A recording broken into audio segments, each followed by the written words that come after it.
Hey, hello everybody. How you doing? So as Hey, always with a court show, it is going to be a garbage truck on fire. It is what it is. Just deal with it. But I got Seth here to join me on this journey. How you doing today, Seth? hey, buddy. I like being on the garbage truck. We're here. I like it. It feels good over here. It's nice and warm and toasty. When it's on fire, we get to keep warm. You Yeah, I know? know Matt does a perfect intro, and I cannot. As I said to him, you send me a script, and I will give you that intro. But my brain that has been knocked around a couple times can't remember those type of things. But I do remember that we have new merch. So if Oh, you snap. want, because you have all asked for it, the Beaver T-shirt is here. Bobby the Beaver is available. Mine will come in the mail today. I was hoping that it would be here in time for this show today so I could have it. But next week on the show, when I have Matt, I will be wearing my shirt. I know that he's ordered his, so hopefully it comes. I'm actually shocked how quickly the merch comes. I ordered it Yeah, on Friday and it's coming to my house on Monday. Like, what is that? nice. So, It's quick. Yeah, yeah. it's quick. This new service that we use, it's yeah, I like it. It's nice. So Seth, you gotta pop the, as Matt calls it, the cornucopia, and you gotta pop the thing in. So, to me, do you have an iPhone? I do have an iPhone. Okay. Yeah. So what's on your playlist? Because like there's no Okay. popping CDs. That doesn't exist anymore. You've plugged your No. iPhone into the USB or it's Bluetooth connected to your car. What are you playing? Right. Yeah, I do the Bluetooth usually. Connected the Bluetooth to the car. What am I playing? Honestly, man, I haven't been playing a lot of video games this week. I'm still doing a little Diablo. Still doing a little bit of that old Diablo 4. Playing that a little bit. I hit level 50. I started getting Paragon Wow. points and stuff. I still have not complete the story whatsoever. I'm on Act 2 of the story. Like, it's so funny to me. Everybody's like, "Yeah, I beat it, and I'm doing this and that." I'm like, nope, haven't done the story at all. Just doing side quests, and I hit like max level basically, like level 50. Until you start doing Paragon points and stuff, it goes higher than that. But still enjoying it, still having fun. And then I started playing. I've been playing Alan Wake Remastered since that hit PS Plus, Ooh. and I love that game. I know there's some people who are kind of like, whatever. I love Alan Wake, the first one, and Yeah, that's it's been me. fun. You're talking Yeah, about me. Remember we had this yeah. conversation. I bought Oh, it that's because right. I bought Yeah, it based on your recommendation because how much I love yeah, Control. yeah, Didn't yeah. work I out. don't know, man. I love that game. Well, it's It's fine. hey, We can be you know wrong. what I love about the game? It looks beautiful. It I think does. my issue is it's just the always using the fly. Like it's just I don't know. It felt old game old. That's how it felt. Even though it was Yeah. remastered. I know Matt is. I think he's playing it now. I'd have to go on PSN to see if he's actually playing it. He said he was going to play it next, but Alan Wake 2 looks amazing. So it's like Yeah. Yeah.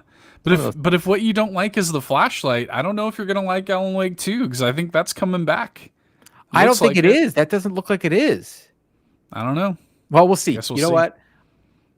I have to give Remedy the benefit of the doubt because Control, I remember the very first time I played it, I didn't really give it a fair shake. And then when it came to PlayStation Plus and I Mm-hmm. played the Ultimate Edition, I couldn't stop playing that game. And then when I remember when I got my Xbox Series X, it was on Game Pass. I finished it twice. I finished that game twice. I really like Control. I think that Yeah, game it's really is good. highly underrated in the video game sphere. I know a lot of people talk highly of it, but the sales doesn't say how good that game was. That's kind of always Remedy's thing, man. Like people are kind of like, yeah, it's great, but like I remember I was working at GameStop when Alan Wake came out, and I bought the one copy of it that was sold that night.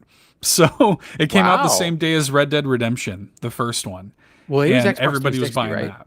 Mm-hmm. Yeah, Yeah, and it was huge. I remember everybody talking about how amazing that was. They're like, that's the story game. But yes, Red yep, Dead ate it killed it, alive.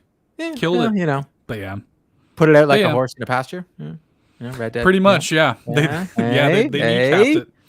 Yeah, man. But that's it. That's it for me, really. What have you been playing, my friend? Well, I have it's what I haven't been playing. I don't know what's going Mm-hmm. on.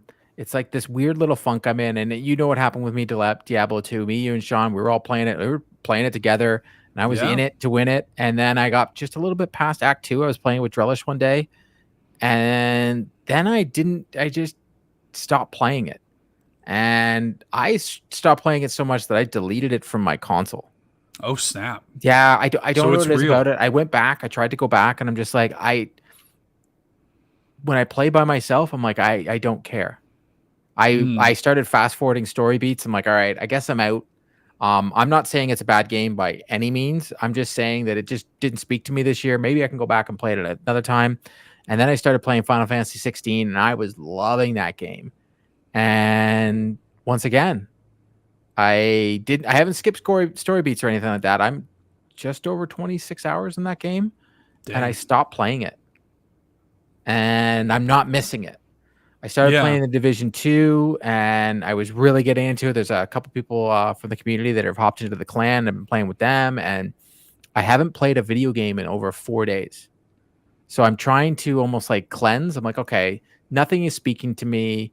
Let's see if it's just maybe not playing in a while. So I stopped playing. I haven't played the Division since Thursday of last week, and I'm going to go until the end of the week, and I'm not going to play anything.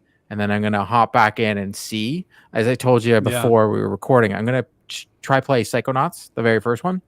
Yeah. I just need something maybe more like comfort to me. Like Final Fantasy is really like the boss battles, really like everything. But then when I was hearing about the boss battles, like the very last one being like 25 minutes to half an hour, I'm like, that doesn't sound like fun.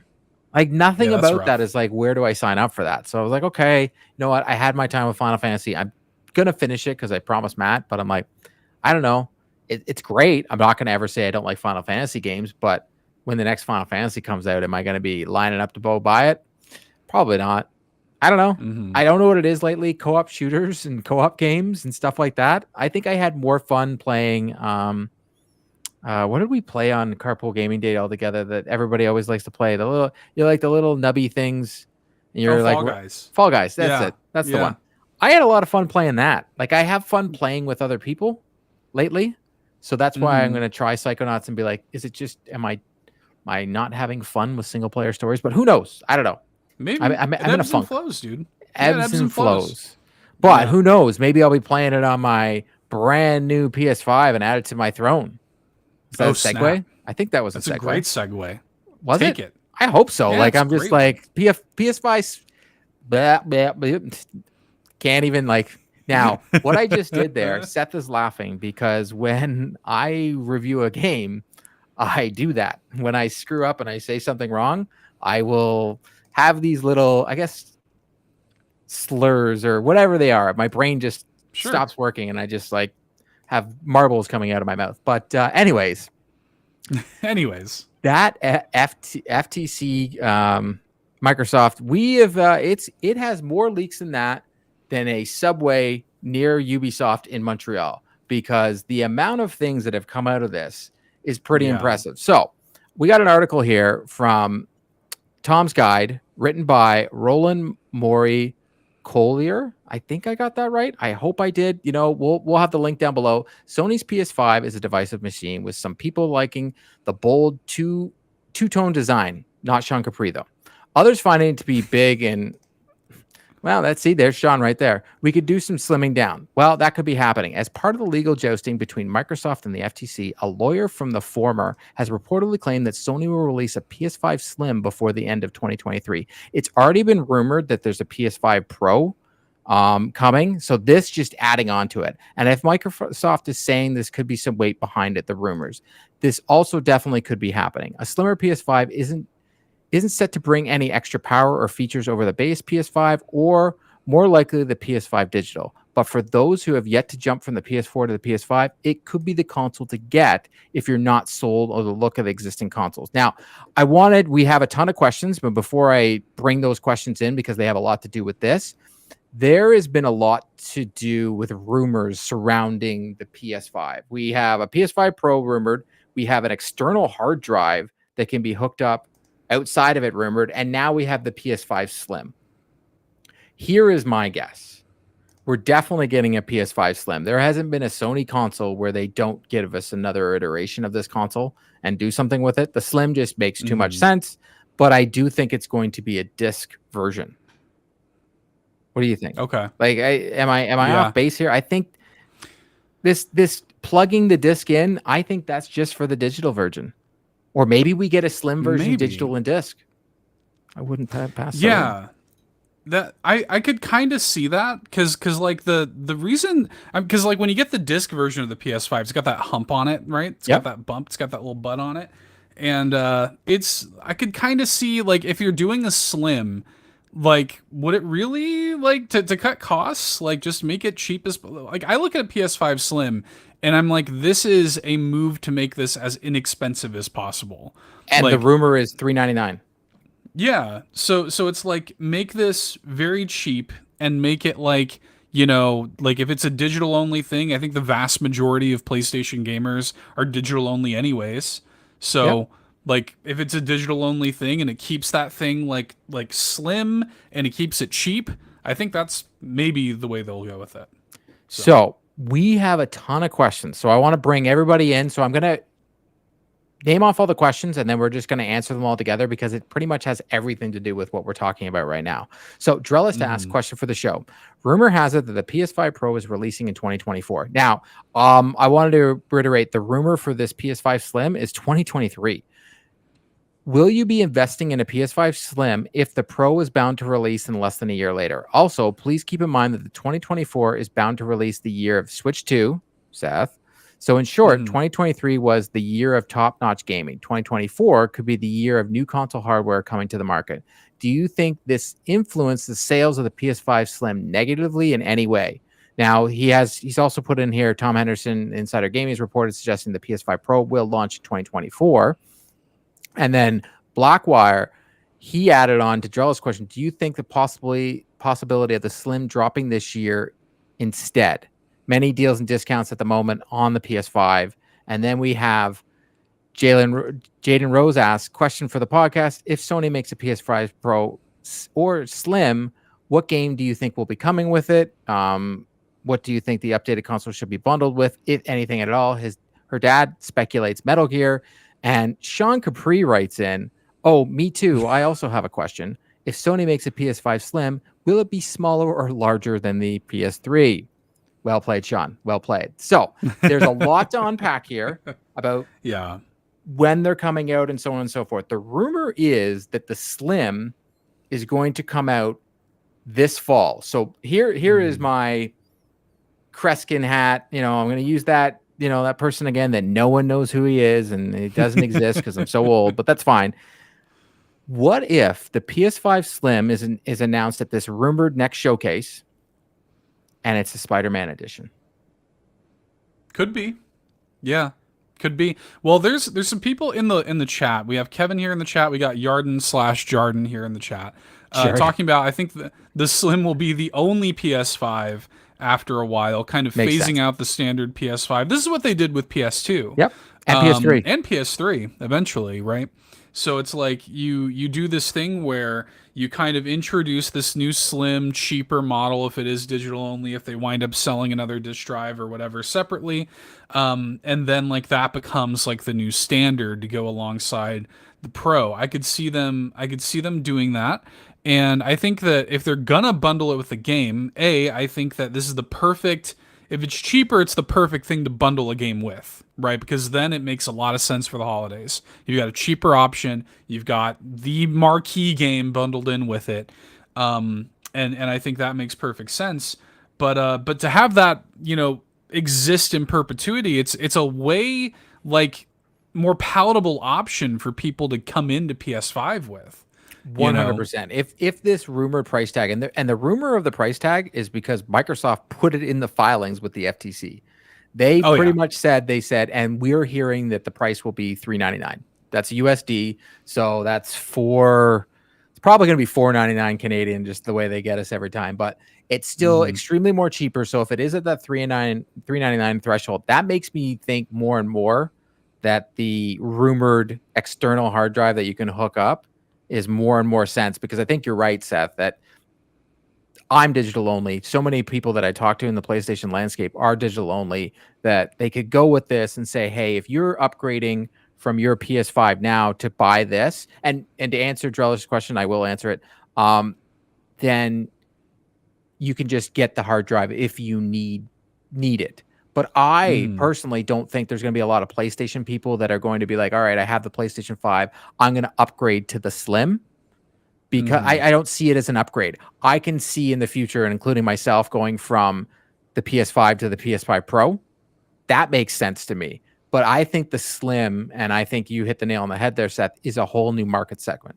That's the people that still haven't hit that, because that here in Canada, that $500, $600, $599 price tag, that's a lot of money for a console. So you have a lot of people that haven't taken that plunge, but if the plunge is, $200 less, you can see a lot more people going from PS4 to the PS5. We have people in our community that are in the place, they're still on the PS4. So there's a huge market segment that they could hit a home run with this PS5 Slim, especially during the holiday thing. I still think Astrobot is in there. It is the perfect companion to the console. I just want a new game. I love that tech demo so much that I want another game of said tech demo. But I could definitely see them doing a Spider-Man edition of this PS5 Slim, because one, that sells them right off the bat.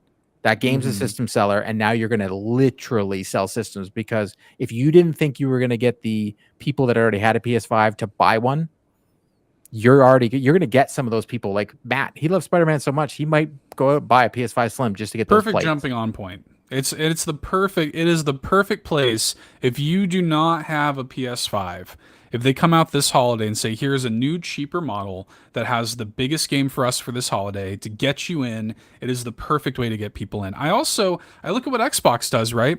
Xbox Series X is a smaller digital only console that can exist as your digital gaming machine, and then they have the Series X as the thing that has the disk drive, the thing that does 4K, the thing that does all this stuff. Like, essentially, they could have like an ecosystem where it's like, we have PS5 Slim over here at this price, and then Pro over here that has the disk drive and it has everything you want, and that's for the people who want that experience. Makes too much sense, Seth. It actually makes, once you said that, what you just said, it just makes too much sense. I think the Pro is 2024.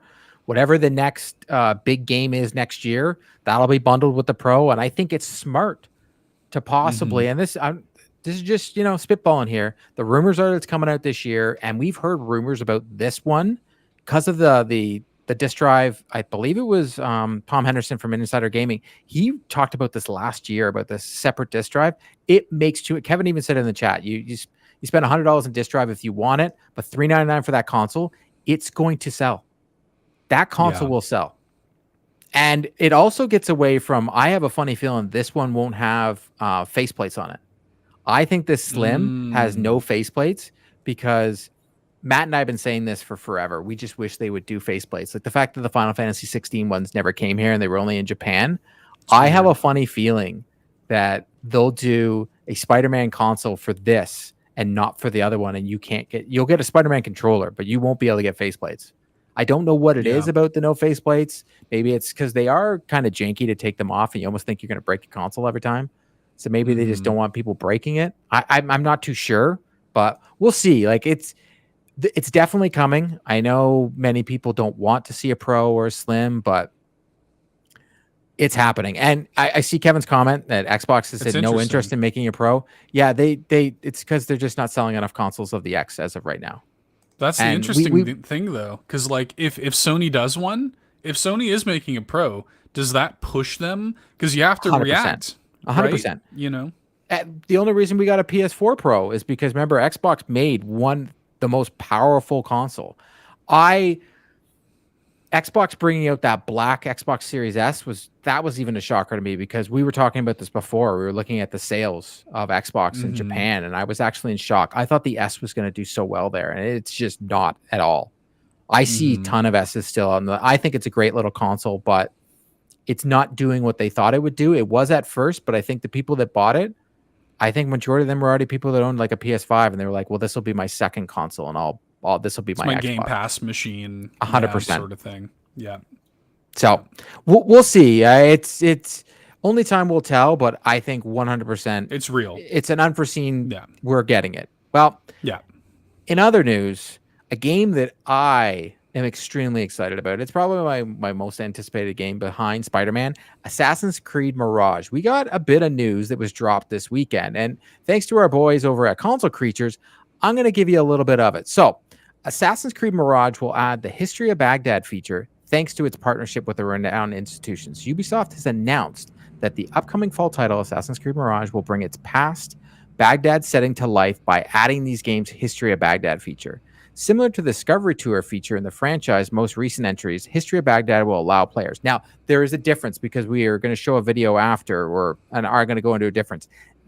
What they've done in previous games, it's almost a mode. This History of Baghdad will actually be part of the game. So as you go through certain settings and you're in certain historical areas of Assassin's Creed Mirage, there'll be a little icon that'll come up on the screen. You can actually see it here in the article, and it says interact.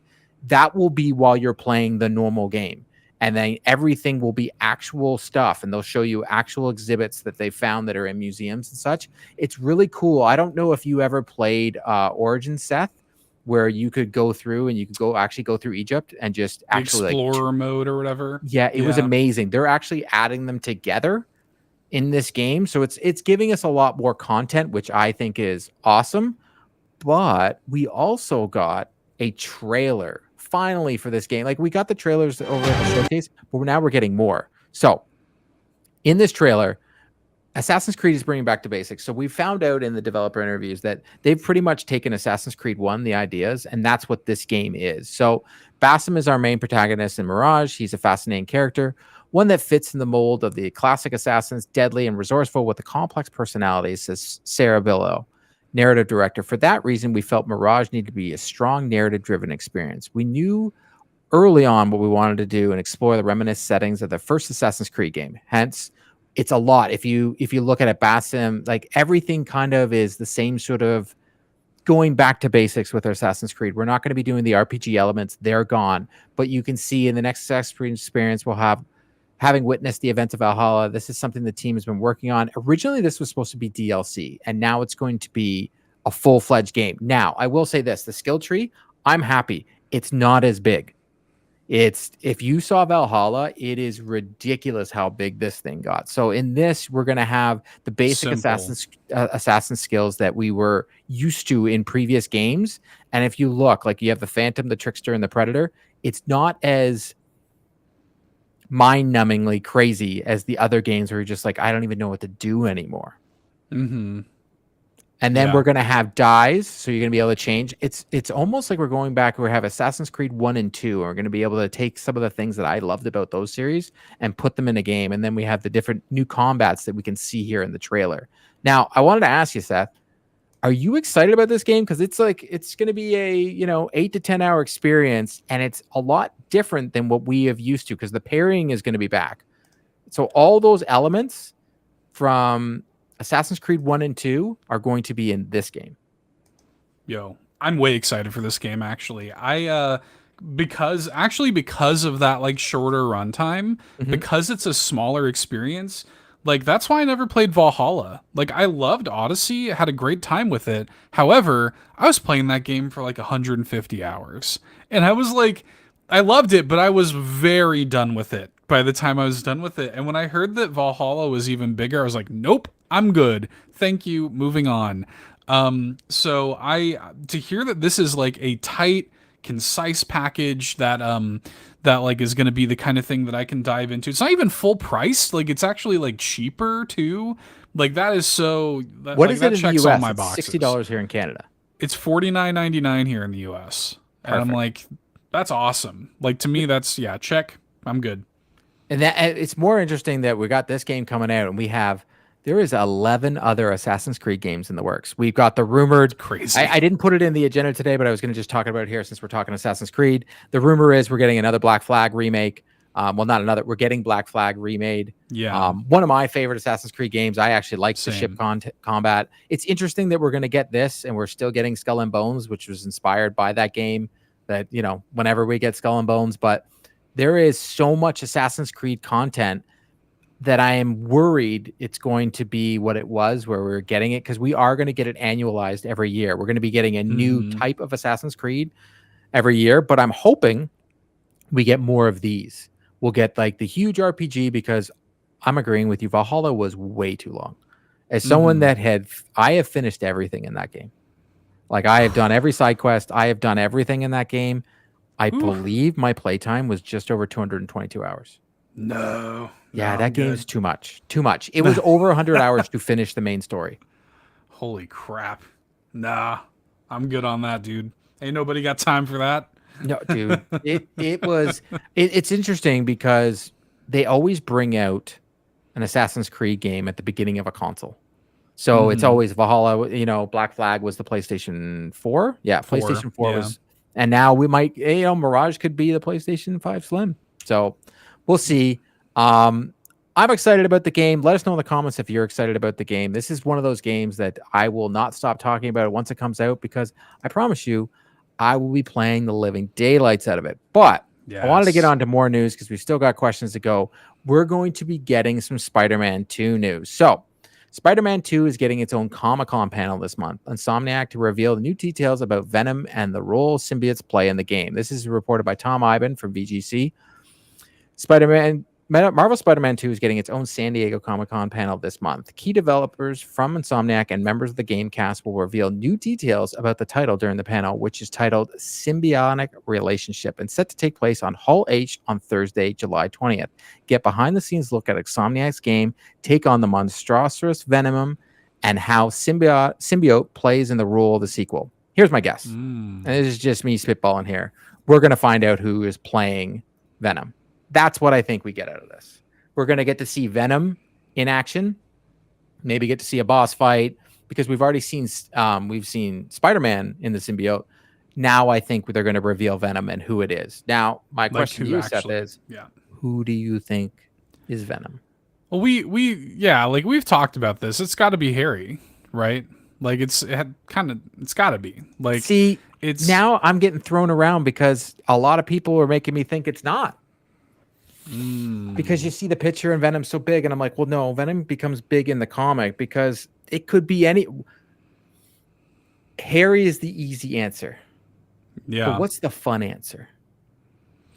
I mean, I don't know. I don't really know what the fun answer is. I feel like it would be kind of interesting for it to be Harry, actually, because like a lot of people, I saw a couple of schools of thought after we saw that recent gameplay. They're like, oh, well, we saw that drone. It kind of looks like a goblin glider. Is Harry just going to go and do the typical like Green Goblin kind of thing? Well, yeah. And that's possible, right? But then at the end of the first game, Harry is using, because we know that Harry's sick and terminally ill or whatever, and we know that the symbiote is more than likely being used. Could be Harry, or maybe it is Norman Osborn. Well, and then there's the other rumor that it's Kraven. I had to go it's there. Uncle Ben, apparently, back from Uncle the dead. Ben back from the dead. Well, you never know. But I tend to agree with you, Seth, because literally at the end of the game, spoiler alert here, we've got Harry in the tank. And he is covered by the symbiote. And I actually was in shock when we saw Spider-Man in the suit, and I was like, does Spider-Man go visit him?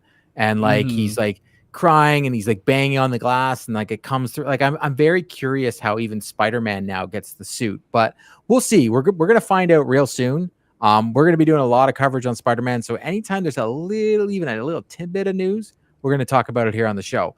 But I wanted to get into a game that both you and I are actually excited about, and I actually wasn't until I saw it in the showcases. So we got first details on Helldivers 2 co-op and combat gameplay, thanks to our friends over at the PlayStation blog.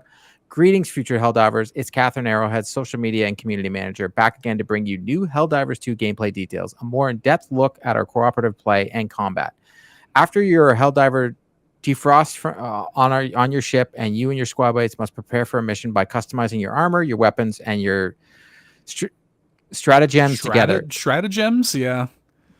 I will say this, the pictures that we see in this article, they look unbelievable. Yes, it's going to be pretty much sounds like it's going to be the same co-op looter shooter that we get everywhere, but the setting looks great and the game looks great. So creating the loadouts feels a part of your mission prep. Change your weapon to your suit, not only your appetite for destruction, but the mission and the enemy types you might encounter. Your greatest aids, a Helldiver, are the stratagems, powerful tools that can be summoned with short button combinations, everything from airstrikes to hell pods containing bigger, badder weapons to defensive gear and extra supplies. I'm going to guess here that there's going to be different types of build outs that we can do, and you do this, you do that. So then we put out our squad and we go in to fight everybody that kind of looks like we're in Starship Troopers. But I'm still excited for this game. My hope is that more people jump into this, because this is a game that, and Kevin, I was going to get to that.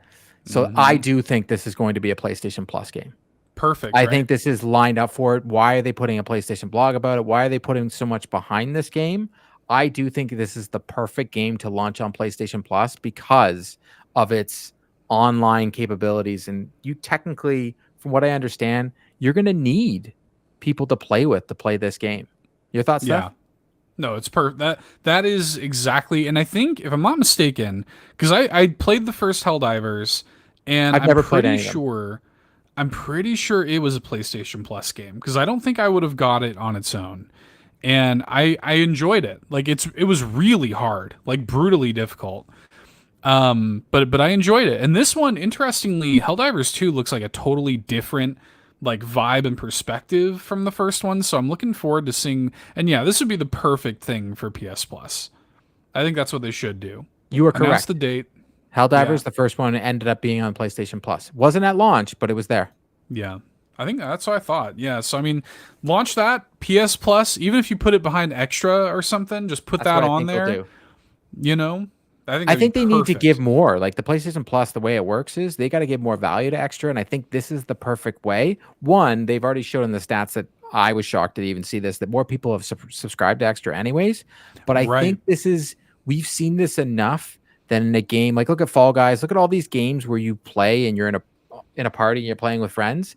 If everybody owns it, more people jump in. Like I do think that we wouldn't even be having this conversation if this was shown in an Xbox showcase. We'd be like, well, this is coming to Game Pass. Totally. Mind you, Back for Blood or whatever it was called, that didn't do so well.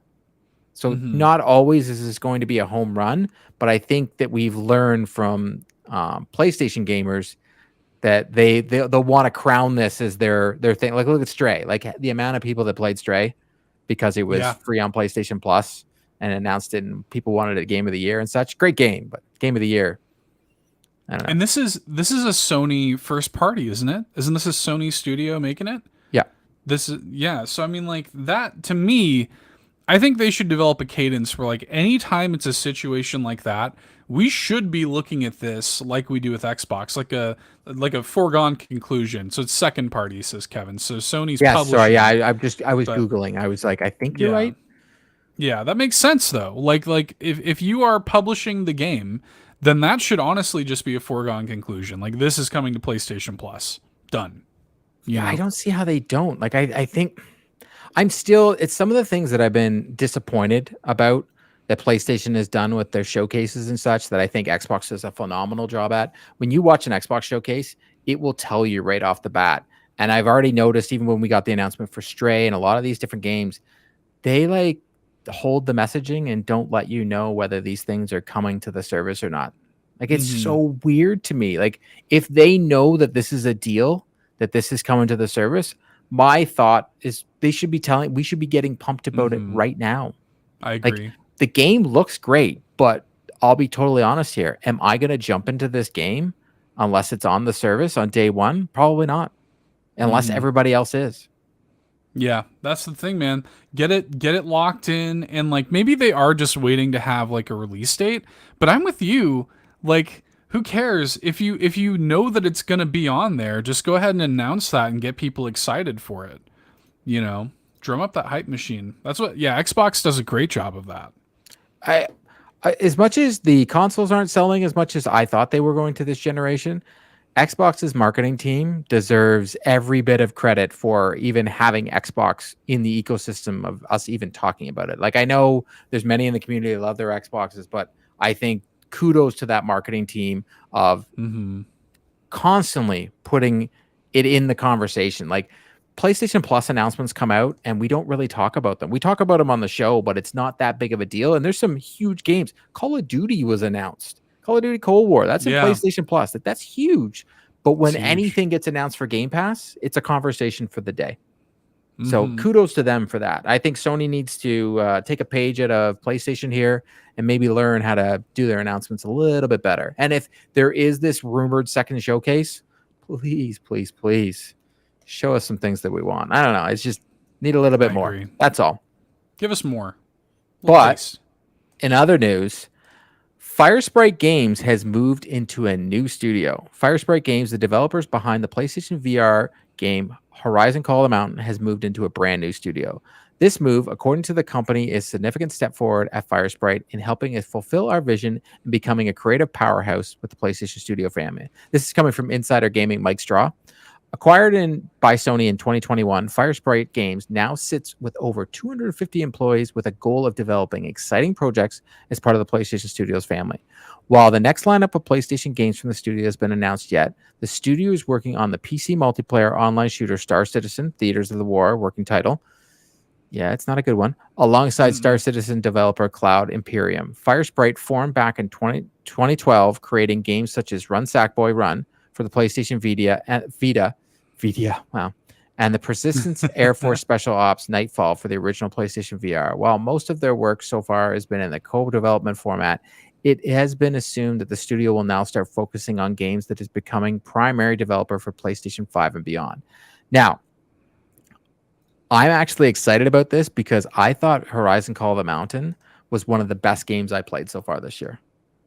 Nice. Like that game was amazing. Like to look at this studio, this is some good news. And that's why I wanted to put it in there. Like, yeah, it's not just, hey, we're shutting down.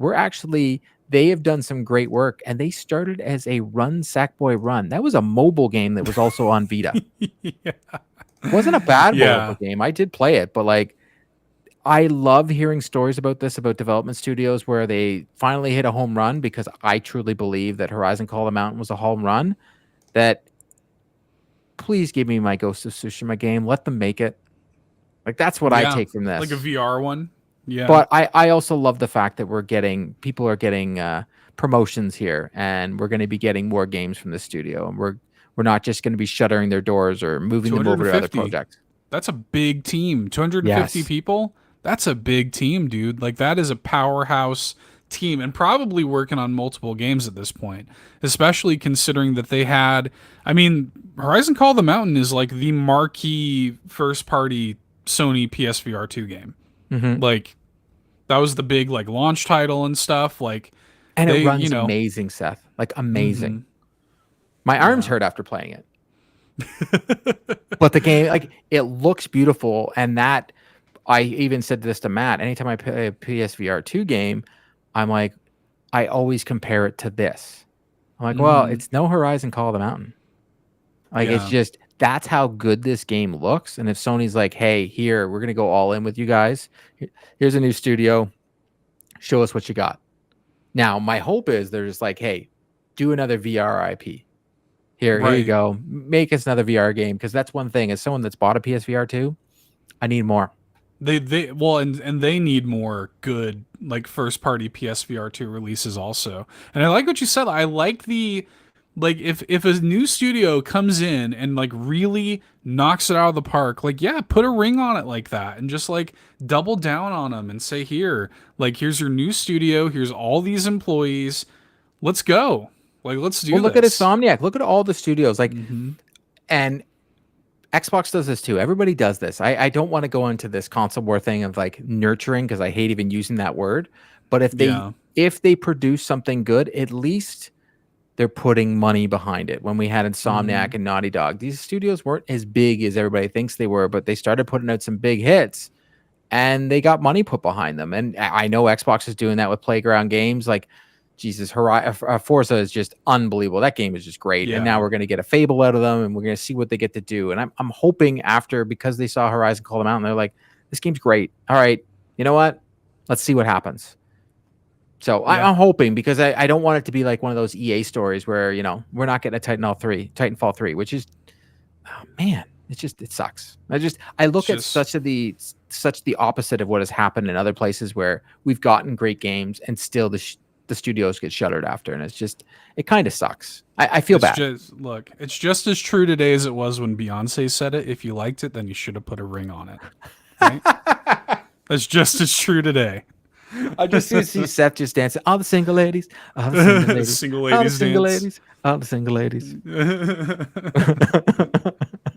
Love it. Who knew that the PlayStation Drive would be singing some Beyonce? She was just here in Toronto, by the way. So the Beehive was just they're all over the place Oh in Toronto yeah, just Queen recently. Bee. Queen Queen Bee Bee. came home. Yeah. So that's the news that we have this week, but we do have some questions. Now I know we read Nagachaka's Drellesh.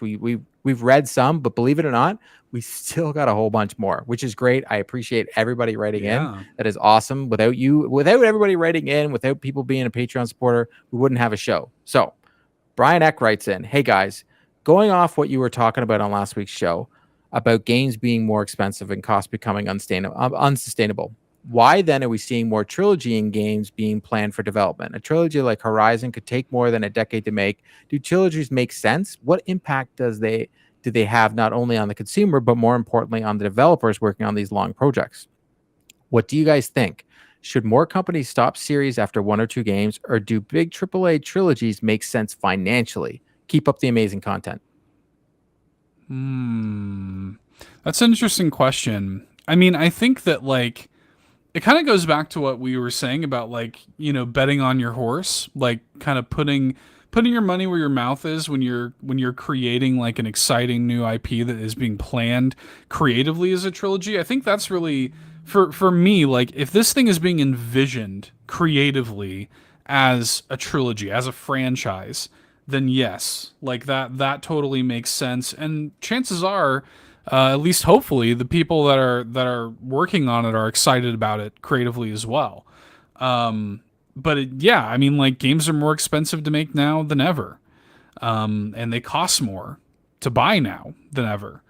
So I can see the point, but it's also like if it makes sense creatively, then I don't see any like there's people were talking about earlier this week that the third Jedi, the sequel to Jedi Survivors, like already in development. It's like, well, of course it is. People like it. The people making it like it, and it sounds like it was always kind of envisioned as a trilogy anyway. So as long as it's within the creative vision, then I don't see any problem with it. I'm with you on the creative vision, and I also look at the other aspect. I look at what Insomniac's done with Spider-Man, and how they're able to kind of just keep making the map bigger, but still, let's be real here.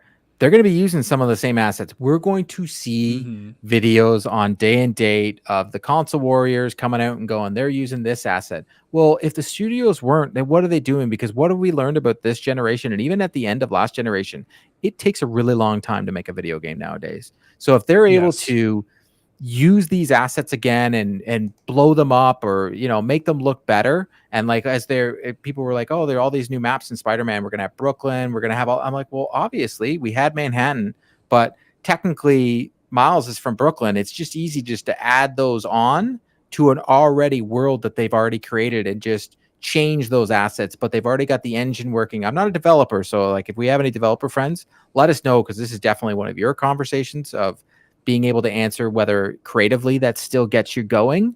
But at the same time, I almost would think it would be easier if the world, the engine, you're already familiar with everything, it's already built, and you're just building on top of it every time, right? Because I look at Horizon, all the DLC, you're just building on top of that thing you already had. And Spider-Man, I think, is the perfect example. We had Spider-Man, and then we got Miles Morales, and then we got Spider-Man Remastered, and now we're getting Spider-Man 2, where they are changing the UI and a little bit of the combat, but at the same time, it's still the same game with a new story. You know what I mean? Like if you look at the development time Insomniac's had to do, people are like, well, how'd they do it? Well, it's the same map. They're just making it bigger and making it look better. But they already have a lot of the mechanics are already there, right? So to me, I think that's also the reason we're getting a lot of remasters, because that's easier. Because otherwise, we're going to be waiting 10 years. Look at Elder Scroll in the Xbox world when they talked about it in the FTC thing. 2026, maybe? Oh, yeah. You'd be lucky if you're playing that in 2026. You know what I mean? Like, I was complaining I didn't get to see Ghost of Tsushima 2, but we already know that they've been working on this since they finished the DLC, and we haven't even seen it. That's how long games take. And I think we've got to realize that as gamers, that unfortunately these things take time. Yeah. And Yeah, well, yeah. it is what it is. It's probably easier to make these trilogies. Well, and if you want to play games at this high budget AAA scale, then you have to sort of accept the things that come with it. And that is long development times. That is, gaming is a luxury. Gaming is a premium hobby. It costs money. So we should be we should be willing to wait for it and pay for it. That's, if you want to play games of this scale, that's the price. And I think it's up to you to decide if that's worth it or not. If you're not into that, then like play indie games, play AA scale games, play smaller scale stuff that comes out more quickly and is cheaper. Do what works for you. And if you're Sony or Xbox or anybody in that situation, if you're investing all this money in the first game, of course you're going to want to double down. Because that investment a lot has to do with engine and assets. Well, some of those assets and stuff are done.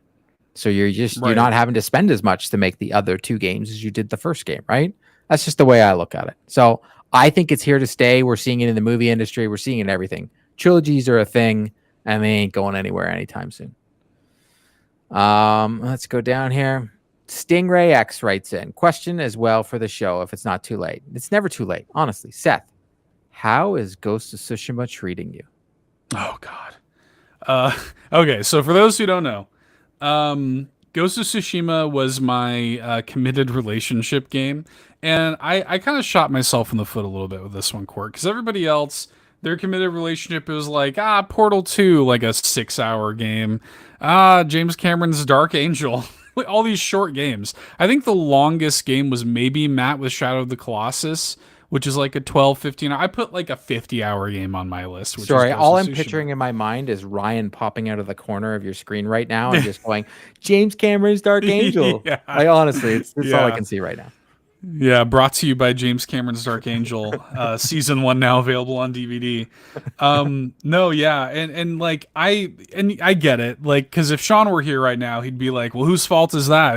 Did you put it on your own list?" And I get it, but I was putting things on my list that were actually on my backlog, so of course that was the one that got chosen, and of course this is like a week before Tears of the Kingdom came out, so I put like 10 hours into it. I really was enjoying it, but it had to get backburnered. And, I will go back to it. I promise I will. But like I put, like I said, about 10 hours. I was really digging it, but it had to get backburnered when Zelda Do you came have out. to go back though? Because look what I like. My new thing is last year I was like, I'm just going to play games that are fun. If they're not fun, I'm out. Now, Diablo 4, I had fun playing with you and Sean and the community. But when I couldn't play with you guys, like when I wanted to play it, I think that's what got rid of it. Like, is the story like Ghost of Tsushima to me is one of the best games I've ever played, but it is one of those games that I think would be even hard to put down and go back because of the combat. No, I think I'm playing on easy, by the way. Like easiest difficulty. Like I don't care, right? I play. That's all I play is easy. We're in the same boat on that. I am Lionel Richie. I'm easy like Sunday morning all day long. That's right, baby. No, we are in agreement on that for sure. But I feel like I could come back in pretty low stakes, like shake the rust off a little bit in that way. The navigation actually is what I would be more concerned about, but no, I was having a great time with it. It was just timing. It was just bad timing. So I will go back to it. Like I want to go back to it, but yeah, I was the fool who put like a massive open world. Should we get Seth to stream this game? Because this is the game. I should. How about you do? Just whenever you're going to play it, just stream it. Yeah. Like, all right, I'm going to play it. Just throw it up because I love the game, man. Like, I think like that's the game. Like, if you know, that was my please give me a new Ghost of Tsushima trailer or please give me a Ghost of Tsushima VR. It was, as someone who's a fan of Assassin's Creed, it is the Assassin's Creed game we're getting next, but it's what I've asked for forever. And I think there's that Souls-like game that's coming out that now we're getting all the leaks about. And I didn't want to bring it up because a lot of it's leaks and none of it's been confirmed. And I can't remember the name of it. It's coming out soon. I don't know. Regardless, I don't have the name, but it looks a lot like Ghost. And there's going to be an easy mode, Seth. It's a Souls-like game, and there's an easy mode. So I'm all over it. If Kev was in the chat right now, I bet you, and he obviously isn't because he would have already said what this game is that I'm talking about, but he's not. So unfortunately, I can't remember the name of the game, but Ghost of Tsushima is just such a good game. Like such a good game. Like Iki Island DLC. I platinumed it. Like I love that game. Yeah. I'm having a good time with it. I do like it. I will go back to it. I promise. Have you found all the Easter eggs? Some of them yet? Because one thing I will say, they have every like. There's a God of War one. There's a cool. Last of Us, Horizon. It's all in there. Oh, sick. No, I haven't found anything like that yet. I've done a few of like I'll go around. I like just like running around and like following foxes and stuff. I just like doing that. Like I just like messing around in the world, following the wind everywhere, and I don't know. It's so You're pretty pretty. much like I'm Zelda in Ghost of Yeah, Tsushima. basically, yeah. Essentially, playing it like that. All right, so Astro writes in, "Hey Legends, what is your favorite game trailer of all time?" Oh man. For my mind immediately goes to the Breath of the Wild trailer. The Breath of the Wild launch trailer. I really love that trailer. This new Super Mario Brothers Wonder trailer was also incredible. I'm trying to think of PlayStation trailers that really got me. Oh, mine won't be a PlayStation trailer. You can go anywhere. Like I think this trailer is the best trailer of all time. So it doesn't make a difference. It's Mad World Gears of War 3. Like it's just I don't think anything could do anything because like Donnie Darko, love that movie.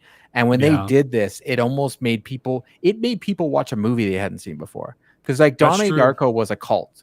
It was a cult classic game. It wasn't as famous as it was. And I swear, I remember when this trailer dropped and it's Gears of War 3, everybody in the world was singing this song and everybody wanted to see Donnie Darko that hadn't seen it before based on this song. Yeah. Like it was so good. They did such a good job of taking a song and a trailer and making it more theatrical compared to what we got in the past for game trailers. It was all like almost like a Nerf commercial. Old video game trailers were like Nerf commercials, and now we get these theatrical things. But Mad World was like, wow. Yeah, that's a good call. That Dead Island 1 trailer was really good. I also think about Halo 3 did a lot of really cool trailers leading up to that game. There was one where it was like they built like this diorama of like a battle in Halo 3, and it was like a really cool detailed like diorama. I remember that one. There's been some good ones for sure. Did you ever see the original Zelda NES trailer?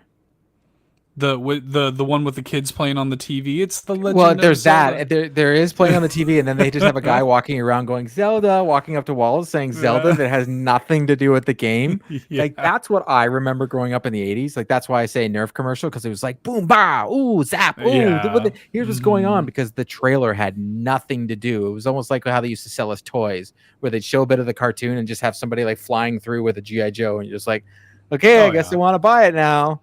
But you know, hire somebody to whip up a catchy song, Crossfire, and then like next thing you know, that's it. You're done. Honestly, that is the ultimate 90s commercial. Nothing can beat that at all. It wins every single time. Edward Varnell from the Boss Rush Network writes in, although I'm not a PS5 owner yet, see, here is your PS5 Slim person. Go.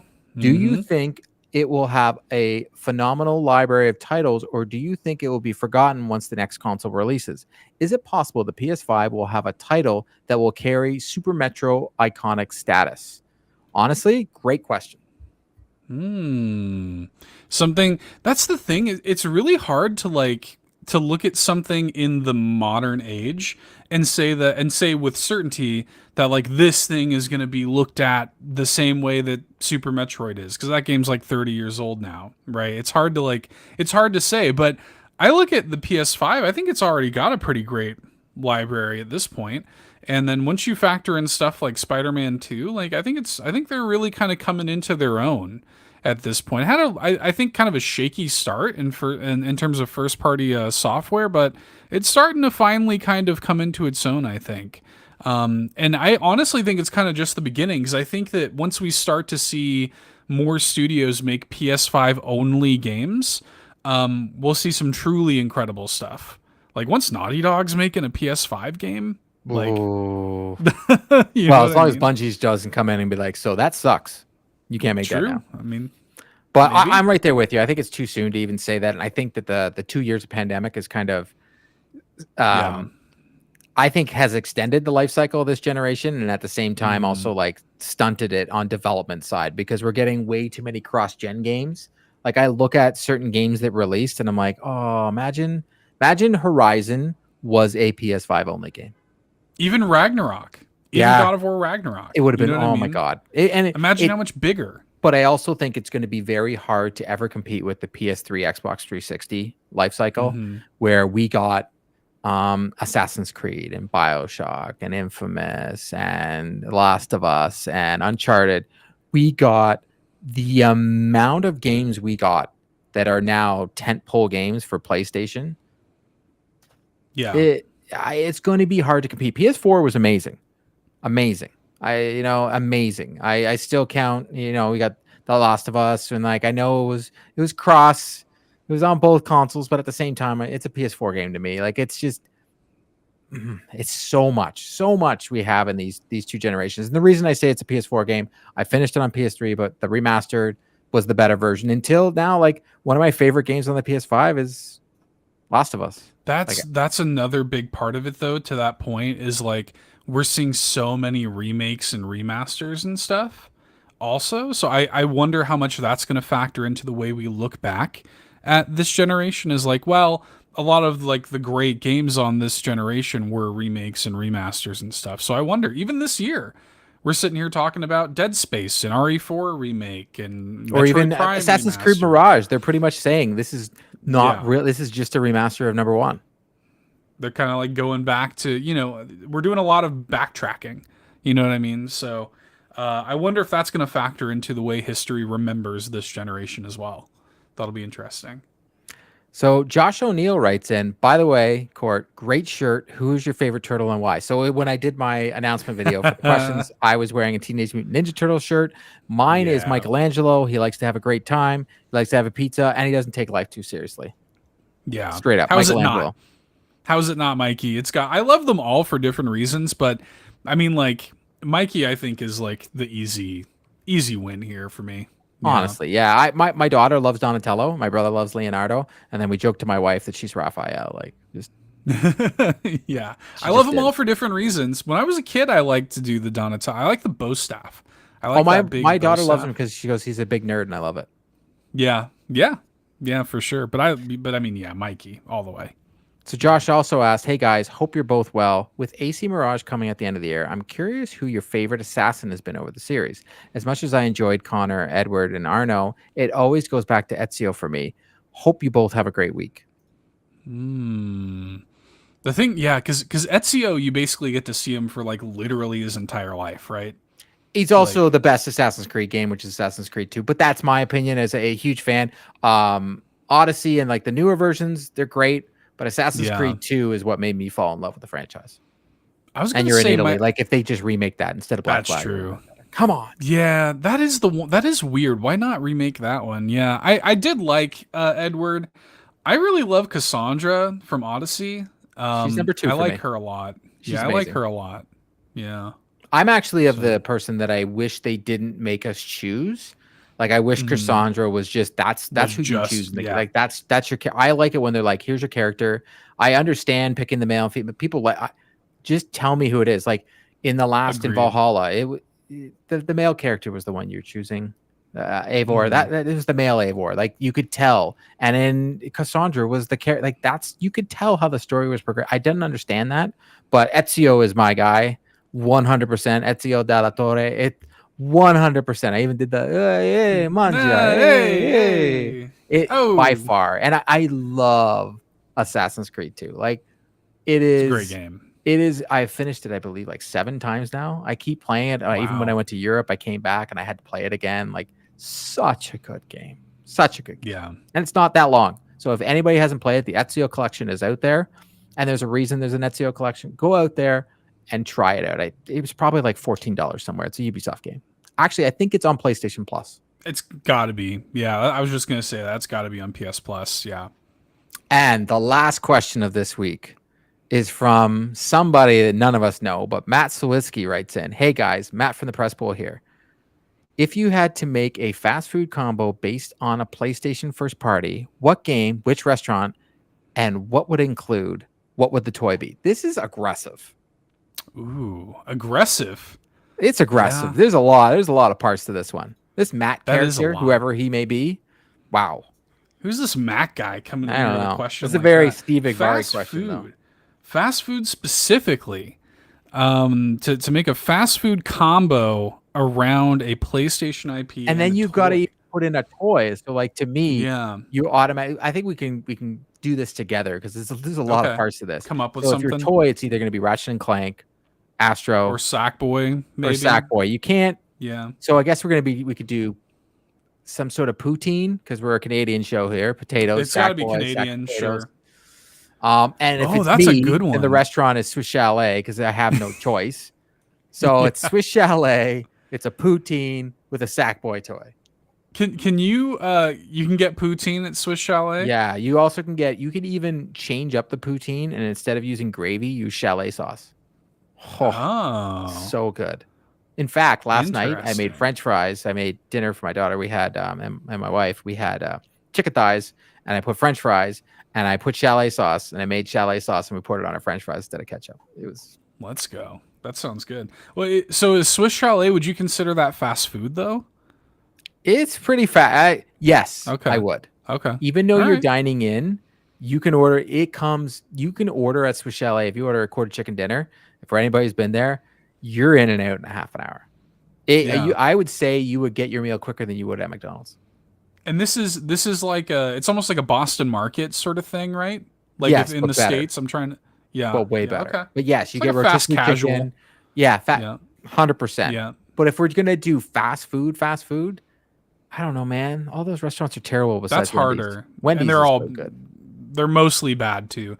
I would because my head went to something like a Taco Bell or something like that, but I do like I like the Canadian heritage of doing the Swiss Chalet. poutine and Swiss Chalet and the sack of potatoes with the Sackboy thing. That's just brilliant. I think it's co-sign on right that. there, and then you get the Yeah. little Sackboy, which is a character I don't know. I want Little Big Planet games back.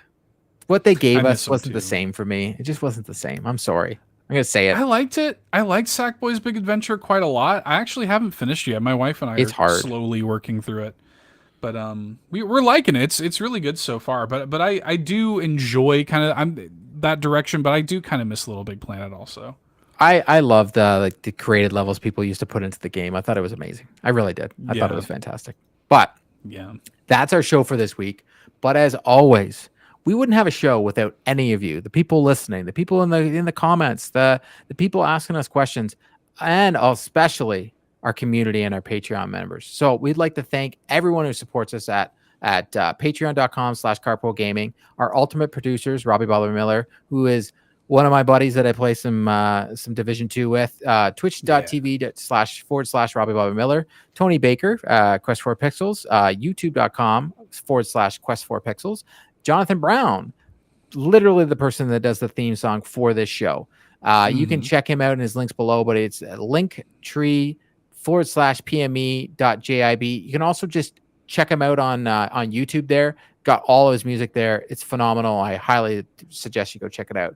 You got the fearless leader, Mr. Lee Navarro of the Phoenix Overdrive team. You got www.phoenixoverdrive.com and literally my tech support, and is also like fixed my computer for me via satellite. Love that man. And then you have Mr. Trucker Sloth.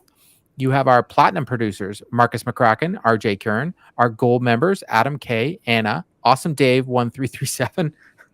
It always makes me laugh. But Awesome Banger Dave. of a name. Yeah. Bowsah, Cecily Carrozza, Dannohh, Mr. Drellesh himself, Emily O'Kelly, Fulish Fuji, Hoppel, John 32, Jonas Young, Jose Jimenez, Marcus O'Neill, who made the awesome Bobby. That's his wife made the Bobby right behind me. Me too. ScheiGuy, Tim Aulph, and Tim Paullin.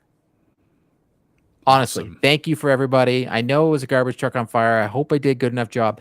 And guess what? Good news for everybody. Matt will be back next week. Matt. Love